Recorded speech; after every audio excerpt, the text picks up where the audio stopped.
सर्वांना नमस्कार. मित्रांनो, आज एक कविता घेऊन आलो आहे, ते म्हणजे त्या राजकारणावरती.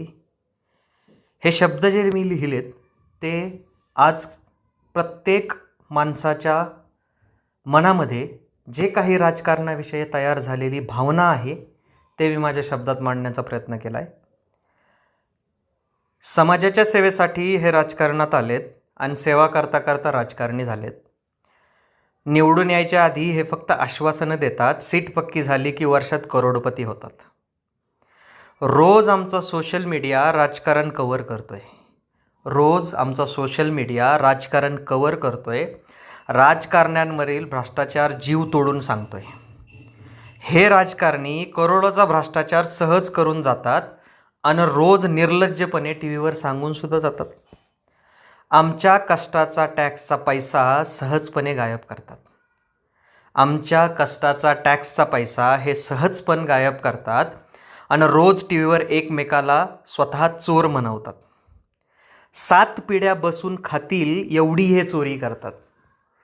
इच्छा झालीच यांची थोडे तर ती देण्याची ते मेहरबानी पण करतात. आणि दर निवडणुकीला आम्ही तुम्हाला काहीतरी दिलंय ह्याची जाणीवसुद्धा करून देतात. मी आणि माझा शेतकरी बाप 24 तास राबतोय. बापाची 50 आली तरी नव्या घराचं स्वप्न पाहतोय.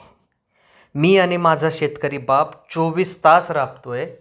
बापाची 50 आली तरी आम्ही नव्या घराचे स्वप्न पाहतोय. प्रत्येक गोष्टीवरच्या टॅक्सनं हे जगणं खरंच अवघड झालं आहे. सरकारी नोकरीची आशासुद्धा आता भ्रष्टाचाराची रखेल झाली आहे.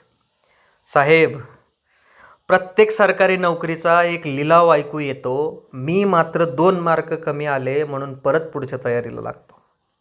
साहेब, प्रत्येक सरकारी नोकरीचा एक लिलाव ऐकू येतो. मी मात्र 2 मार्क कमी आले म्हणून पुढच्या तयारीला लागतो. खरं सांगू साहेब, आता संयम संपत चाललाय. सगळं काही संपलं असा खरंच भास व्हायला लागलाय. पण मरणार नाही साहेब या तुमच्या भ्रष्ट परीक्षेपायी. तुमच्या या भ्रष्ट सिस्टमपायी आईबापासाठी कष्ट करेन आणि जगेल फक्त त्यांच्या स्वप्नांसाठी. अरे, समाजाच्या सेवेसाठी हे राजकारणात आलेत आणि सेवा करता करता राजकारणी झालेत.